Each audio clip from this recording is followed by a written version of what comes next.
Hello students, welcome back. This is Manish Pawar and you are watching CBL। तो चलिए start करते हैं आगे। हाँ, ये तो अभी भी रह गया, एग्जाम्पल ले लो।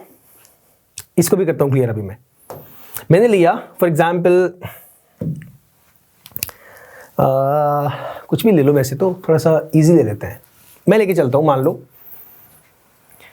यही ले लो, इससे आसान तो क्या ही होगा। 2 4 6 8 10 AP है, पता लग गया। डिफरेंस 2 है, common difference D that is 2, D is equal to 2 AP की है, AP की सीक्वेंस है। आप ये कह रहे हैं कि जो कॉमन डिफरेंस है वो third term minus second term या second term minus first term करते हैं हम लोग, सबका डिफरेंस सेम रहेगा तो उसे कॉमन डिफरेंस का नाम देते हैं। यहां पर D की वैल्यू कितनी है? 4 माइनस 2 2, यहां भी सेम है आपका 2, राइट। मैं जो समझाना चाह रहा हूं वो ये है कि ये आपकी फर्स्ट टर्म है। मान लो ये आपकी फर्स्ट टर्म, मान लो क्या है, ये मेरे पास फर्स्ट टर्म, ये A1 है। ये सेकंड टर्म कैसे आई? सर आपने लिखा था 2 के बाद 4 6 8, हमने तो बनाई नहीं है। आपने नहीं बनाई थी, मैंने लिखी थी 2 4 6 8, मैंने लिखा था। मेरा क्वेश्चन ये है, आपको D निकालना आ गया, आपने D निकाल दिया 2। अब मैं उल्टा क्रॉस क्वेश्चन आपसे कर रहा हूं। This is my question. आपको पता ही नहीं है इसका कि क्या लिखा हुआ है, ये ब्लैंक है सब के सब। ये आपको पता नहीं है यहां पे क्या लिखा हुआ है, आपको नहीं पता यहां क्या लिखा हुआ है, आपको नहीं पता यहां क्या लिखा है, आपको नहीं पता यहां क्या लिखा है। आपको ये भूल जाओ, ये गिवन ही नहीं है। आपको सिर्फ इतना गिवन है कि पहली टर्म 2 है और डिफरेंस भी 2 है। First term is 2 and difference is also 2। तो जब डिफरेंस निकाल रहे थे तो आपने इस टर्म में से इसको माइनस किया तो आपका डिफरेंस निकला था। और जब अब की बार डिफरेंस पता है तो इस टर्म में डिफरेंस को प्लस करेंगे तो अगली टर्म नहीं आ जाएगी? नहीं आएगी? आएगी ना। एग्जाम्पल और लो, और अच्छे से क्लियर करता हूं। मैं लिखा 6, मैंने लिखा A1 जो फर्स्ट टर्म है वो 6 है और जो डिफरेंस है वो है आपका 3 का। बनाओ AP। फर्स्ट टर्म 6 है, सर फर्स्ट टर्म 6 है तो ये लो। सेकंड टर्म क्या बनेगी? डिफरेंस 3 का होना चाहिए, तो 6 में 3 प्लस करूंगा ना। डिफरेंस को प्लस करेंगे तभी तो अगली टर्म आएगी। तो 6 प्लस 3 9, 9 प्लस 3 12, 12 प्लस 3 15। ये बन गई आपकी AP यूजिंग दिस इंफॉर्मेशन। अगर किसी स्टूडेंट के माइंड में ये अभी भी क्वेश्चन है कैसे, तो भाई मेरे ये ऐसे, क्योंकि इसमें से आप इसे माइनस करते हैं A2 माइनस A1 तो 9 माइनस 6 आपका 3 आता है। मतलब D निकालने के लिए आपको सब्ट्रैक्शन करना पड़ता है, यही है ना। और अगर D गिवन हो और AP बनानी हो तो आपको एक पहली टर्म में D को प्लस करना पड़ेगा तब अगली टर्म आएगी, अगली टर्म में फिर से D को प्लस करना पड़ेगा तो अगली टर्म आएगी। उल्टा कर रहे हैं ना आप।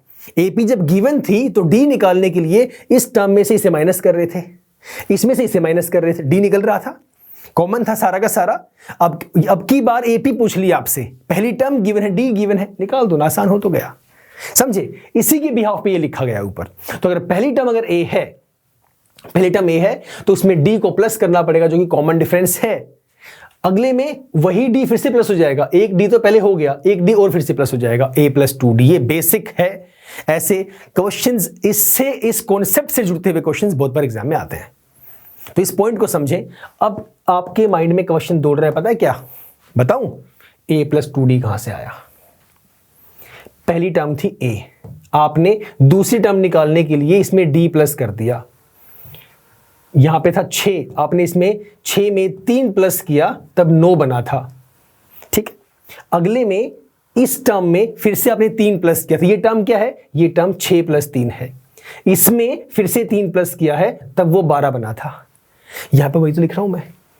ये A था, आपने D प्लस किया तो A प्लस D बना। अब इसी में फिर से आप डिफरेंस ही प्लस करेंगे, मतलब A प्लस D में फिर से डिफरेंस ही प्लस किया तब आपके पास थर्ड टर्म आई। और ये D प्लस D क्या होगा? 2D होगा। लाइक टर्म्स शायद 5वीं कक्षा में पढ़ लिया होगा आप लोगों ने, लाइक टर्म्स क्या होती हैं। बोलो हाँ या ना। क्लियर हुआ कि नहीं हुआ? तो ये है आपके general. So it represents an arithmetic progression where A is the first term and D is the common difference.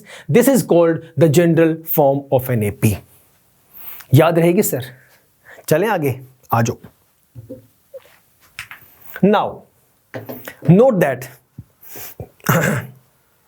In examples A to E जो हमने अभी किए, there are only a finite numbers of terms. Such an AP is called finite AP. Also note that each of these arithmetic progressions APs has a last term. The APs in examples 1 to 5 मैं करके उसको छोड़ दो, पिछले example को आप देख लेना वीडियो बैक करके, मैं नए एग्जाम्पल देके समझा देता हूं. Are not finite APs, so they are called infinite arithmetic progressions. Such APs do not have a last term. For example, मैंने लिखा, यही लेके चलते हैं, 2 4 6 8. एक एग्जाम्पल 3 4 लिख लेता हूं मैं यहाँ पे. एक मैंने लिखा 3 6 9 12 15 18. एक मैंने लिखा 500, उसके बाद लिख दिया 450, उसके बाद लिख दिया 400, उसके बाद लिख दिया 350, उसके बाद लिख दिया 300, उसके बाद dot dot dot dot dot dot. ठीक है, एक और लिख लेते हैं. मैंने लिखा 6, फिर लिखा 3 0 -3 -6 -9 डॉट डॉट डॉट. ये लिखा मैंने. पहला क्या AP है, पहले ये चेक कर लो. AP है 4 - 2 2, 6 - 4 2, 8 - 6 2. सेम है गैप. 3 + 3 6 + 3 9, ऐसे बोल दो या कॉमन निकाल दो, बात एक ही है. D निकालने के लिए 8 - 7 करना पड़ेगा. डिफरेंस 6 - 3 9 - 6, 3 ही आ रहा है. 12 में से 9 गए 3, 15 में से 12 गए, 18 में से 15 गए. ये भी AP है, ये भी AP है. अगले में गए 500, ये डिक्रीजिंग है, ये डिक्रीजिंग है, बट D तो सेम है ना. 450 - 500 -50, 400 - 450 -50, सब जगह सेम है, तो ये भी आपकी AP है. आगे चेक किया 3 - 6 -3 आ गया, इनके लिए -3. 0 - 3 -3 ही रहा, -3 - 0 -3 ही रहा, -6 माइनस ऑफ -3, तो यहां -3 ही आएगा, ये चलता चला जाएगा. राइट सर, ये भी आपकी AP है. नाउ द क्वेश्चन इज, इसमें आपको ये first term, second term, third term, fourth term, मतलब मैं ये कह सकता हूं कि इस वाले के लिए पहले ये फर्स्ट पार्ट है, इस फर्स्ट पार्ट के लिए fourth term is the last term. Can I से यस? इस सेकंड वाले पार्ट के लिए अगर मैं इसकी बात करूं, जो कि 3 6 9 12 15 18 है, 18 जो कि first, second, third, fourth, fifth, sixth term है, this is the last term. पहले वाले में fourth term is the last term, इसमें sixth term is the last term. पता लग रहा है कि कौन सी टर्म लास्ट टर्म है. अगले वाले के अंदर 1 2 3 4 5 आगे डॉट डॉट डॉट है, पता ना जरा last term. Please don't say 300, don't say 300. Reason behind, आपको लास्ट टाइम पता ही नहीं है. लास्ट टर्म तो जाती जा रही है, टर्म कहां से पता लगाएंगे आपको पता ही नहीं है. सीरीज जाके खत्म कहां पर होगी. तो यही चीज यहां पे बताई गई है ऊपर, कि जिसमें आपको लास्ट टर्म पता लग जाए. मान लो ये कहीं पे जाके फॉर एग्जांपल एंड टर्म आपको यहां पे लिख दिया, फॉर एग्जांपल 100. बीच वाले टर्म्स भले ही मिसिंग हैं, वो डॉट डॉट लगा दिया ताकि बीच की टर्म्स ना लिखनी पड़े, सिर्फ इसलिए ताकि रिप्रेजेंट ना करनी पड़े, इतनी सारी टर्म्स मेंशन ना करनी पड़े. बट एंड में जाके लास्ट टर्म गिवन है, तो ये भी आपकी फाइनाइट कहलाएगी. लेकिन अगर ये मेंशन नहीं है, डॉट डॉट डॉट है, तो ये इनफाइनाइट AP कहलाएगी. जिसमें लास्ट टर्म गिवन होगा वो होगा फाइनाइट AP, जिसमें लास्ट टर्म गिवन नहीं होगा वो होगा इनफाइनाइट AP. समझ गए सरल भाषा में? चलें आगे. आइए श्रीमान, नाउ सुनना. Now to know about an AP, what is the minimum information that you need? Answer me. Read the question again. What is the minimum information that you need to know about an AP? कि जो given जो progression है वो AP है कि नहीं है, उसके लिए मिनिमम रिक्वायरमेंट क्या है? Question number 1. Next, is it enough to know the first term? क्या फर्स्ट टर्म देख के पता लगा लेंगे? नेक्स्ट क्वेश्चन, और is it enough to know only the common difference? या क्या सिर्फ कॉमन डिफरेंस देख के पता लगा लेंगे? You will find that you will need to know. चलते हैं, मैं बता क्यों रहा हूं, बताओ आप बताओ, पहले आगे क्यों पढ़ना है? क्या सिर्फ फर्स्ट टर्म देख के बता दोगे कि फर्स्ट टर्म देख ली कहानी खत्म हो गई? नहीं. कॉमन डिफरेंस मतलब कहने का ये है, मुझे दोनों चीज़ें चाहिए, मुझे फर्स्ट टर्म भी चाहिए, मुझे डिफरेंस भी चाहिए. तो क्योंकि जब फर्स्ट टर्म ही नहीं होगी तो AP बनेगी कहाँ से? कोई पहली टर्म तो होगी वहाँ पे, तभी तो AP बनेगी वो. तो फर्स्ट टर्म भी चाहिए, मुझे कॉमन डिफरेंस भी चाहिए. जब मुझे ये इंफॉर्मेशन मेरे पास होगी तब मेरे पास AP बनेगी. Same answer we have. The first we will need to know both the first term A and the common difference D as well. For instance if the first term a is 6, ये रही, and the common difference d is 3, मैंने अभी ये चीज समझाई, a plus d बोला करके, difference अगर 3 है तो मेरे मतलब अगली वैल्यू क्या आएगी, 6 + 3 9, 12 15, ऐसे हम लोग निकालते चले जाएंगे। 9 में से 6 गया, 3 ही डिफरेंस मेरे पास आएगा, 12 में से 9 गया, 3 ही डिफरेंस मेरे पास आ रहा है, मतलब d निकालने के लिए माइनस कर रहा हूं तो AP बनाने के लिए प्लस कर दिया। 2 ही वैल्यूज गिवन थी, a और d, इससे निकाल दी हम लोगों ने, right, perfect. Now if a is 6, one more example, अगर a 6 है, d -3 है, तो अगर ये माइनस है तो वैल्यू को जहां पे हम d निकालने के लिए माइनस करते हैं यहां पे प्लस कर देंगे, तो 6 - 3 d, ये है ना, ये मतलब ये हुआ, ये 6 + -3, हमने तो प्लस ही किया है ना, वो तो प्लस माइनस माइनस हो गया बाद में जाके, तो 3 उसके फिर से आगे करेंगे, 0 आगे करेंगे, -3, दिस इज इनफाइनाइट AP, और वैल्यूज निकालनी आ गई हमें, राइट। अगर a और d गिवन हो तो AP कैसे बनाते हैं। सिमिलरली a -7 है, d -2 है, ये रहा a -7, ये रहा d, तो कैसे निकालेंगे, ये रही first term which is -7, d को हम लोग प्लस करेंगे, d कितना है, -2 है, तो प्लस करेंगे तब अगली टर्म बनेगी, तो ये कितना आएगा, -7 प्लस माइनस माइनस, -7 -2 होता -9, ये बिल्कुल सही है। सिमिलरली मैं आगे वाली वैल्यूज भी निकाल दूंगा, ऐसे ही और भी हमारे पास है, a 0, फर्स्ट टर्म 0 है मेरे पास। अब ये मत कहना आपने तो कहा था कि फर्स्ट टर्म कुछ होगी, अरे फर्स्ट टर्म गिवन तो है, first term is 0, it is mentioned here already, right. सो हम निकाल सकते हैं d आपका, ये देखो फ्रैक्शन में भी आ गया आपका, मिक्स में भी आ गया, बल्कि मिक्स फ्रैक्शन में भी आ गया, 1 1/2, तो वही करेंगे, 0 के अंदर प्लस करेंगे 1 1/2, जो आंसर आएगा उसमें फिर से करेंगे प्लस 1 1/2, चलता रहेगा। बहुत से स्टूडेंट्स के माइंड में डाउट रहता है कि क्या ये AP है कि नहीं है।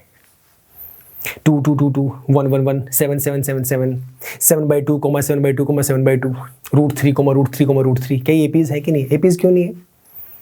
क्वेश्चन क्या है, डेफिनेशन क्या है, D कॉमन डिफरेंस सेम होना चाहिए, यहाँ पे सेम नहीं है क्या, 2 - 2 0, 2 - 2 0, 2 - 2 0, सेम तो है सर, वो तो 0 आ रहा है। डेफिनेशन में ये कहाँ बताया गया था कि 0 नहीं आना चाहिए, डेफिनेशन में ये बताया गया था कि D सेम होना चाहिए, तो सेम है तो 0 0 सब जगह पे, नेगेटिव आए भले ही कोई फर्क नहीं पड़ता, राइट। ओके, आगे नाउ, अब ये पुरानी वाली ही बात यहां पे लिखी हुई है, अगर हमें a और d पता हो तो हम लोग उसे सक्सीड करके बढ़ा के अपनी AP बना सकते हैं। एक और यहां पे दे दिया, ये मैं पहले ही बता चुका हूं कि a2 - a1 करेंगे, a3 - a2 करेंगे, a4 - a3 करेंगे, इस तरह से हम लोग d निकाल देंगे, right. So here the difference of any two consecutive terms in each case is 3, निकाल दिया हमने। So the given list is an AP, पहले ही बता चुका हूं, whose first term a is 6 and common difference d is 3, निकाल देंगे। ये देखो सब जगह पे d हमारे पास सेम आ रहा है, right. So for the list of numbers one more example, वही सेम कहानी है, a2 - a1, 3 - 6, बार बार रिपीट नहीं करूंगा, ये सिर्फ एग्जांपल के तौर पर दिखाया गया है, आप इन्हें खुद भी ट्राई कर सकते हैं। Now we have consider the list of numbers 1 1 2 3 5, by looking at it you can tell that the difference between any two consecutive terms is not the same, so this is not an AP, ये भी बात पहले हो चुकी है। Now let us talk about example 1 for the given AP। एक बात मेरी सुनो ध्यान से, यहां इन्होंने लिख दिया तो हम अपना दिमाग ज्यादा नहीं लगाएंगे। क्यों नहीं लगाएंगे, इन्होंने मेंशन कर दिया कि फॉर द AP, अरे ये AP है ऑलरेडी, मतलब जो कॉन्सेक्यूटिव नंबर्स हैं उनमें सभी में डिफरेंस सेम आने वाला है, ये इसने पहले ही बोल दिया। तो मैं इसलिए बोल रहा हूं कि हम अपना दिमाग नहीं लगाएंगे ये चेक करने के लिए कि पहले दिस माइनस दिस करो, फिर दिस माइनस दिस करो, फिर दिस माइनस दिस करो, D चेक करो सेम है कि नहीं करना चेक। बोल तो दिया AP है, उसने पहले ही बोल दिया कि AP है, तो मैं बार बार सबको माइनस नहीं करने वाला। The question is right the first term and the common difference, तो फर्स्ट टर्म तो ये रही, तो a इज इक्वल टू 3/2। एक बात और सुनना मेरी, a को a1 बोल दो, एक ही बात है, a1 is the first term और a is also the first term. d निकालेंगे, तो d जब आप निकालेंगे, इसने बोल दिया फॉर द AP d निकालना है, तो इसको ही निकाल दो बस सीधा, तो 1/2 माइनस आपका 3/2, डिफरेंस आपको माइनस करना आपको आता है, इसको कर देना सॉल्व, आपका d आ गया, बेहद आसान, राइट। अब यही आपका फाउंडेशन है। लास्ट क्वेश्चन, एग्जाम्पल नंबर 2 क्या है, which of the following list of numbers form an AP। अच्छा, यहां पे पूछा है कि इनमें से कौन सा जो है वो AP फॉर्म करता है।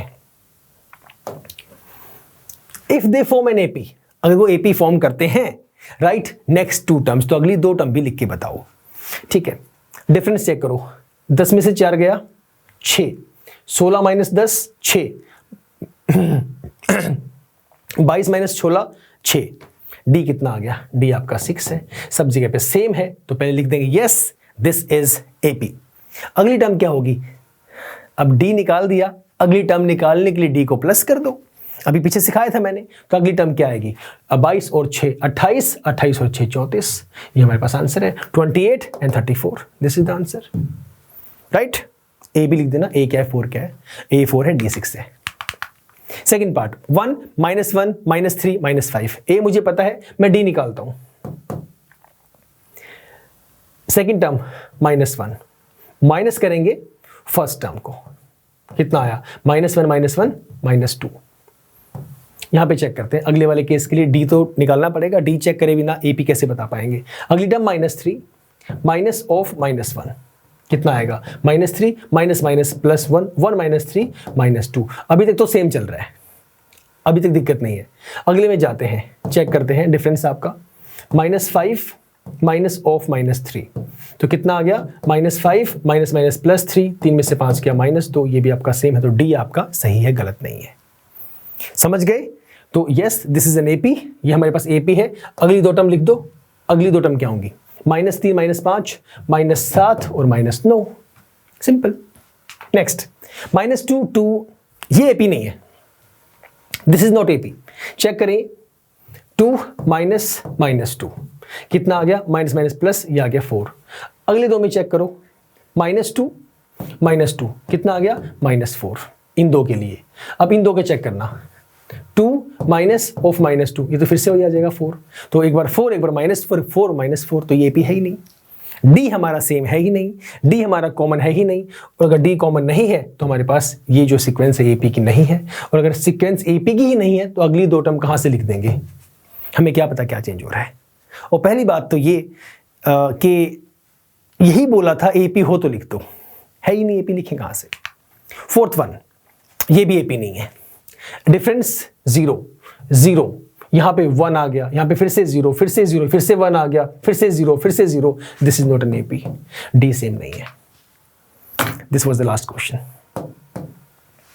आज सिर्फ एक कहानी समझाई मैंने, सिर्फ एक कहानी। आपकी नींव की फर्स्ट लेयर रखी जा चुकी है। इन दिस सेशन आप लोगों को यह पता लगा एग्जैक्टली एपी होती क्या है, राइट। अभी और भी भारी भरकम क्वेश्चंस आएंगे। एक्सरसाइज जो फर्स्ट है बहुत ही बेसिक, इसी कॉन्सेप्ट पे बिल्कुल टोटली बेस्ड। 5.2 से इसकी पहली कहानी शुरू होगी, जो अच्छी कहानी है वो शुरू होगी।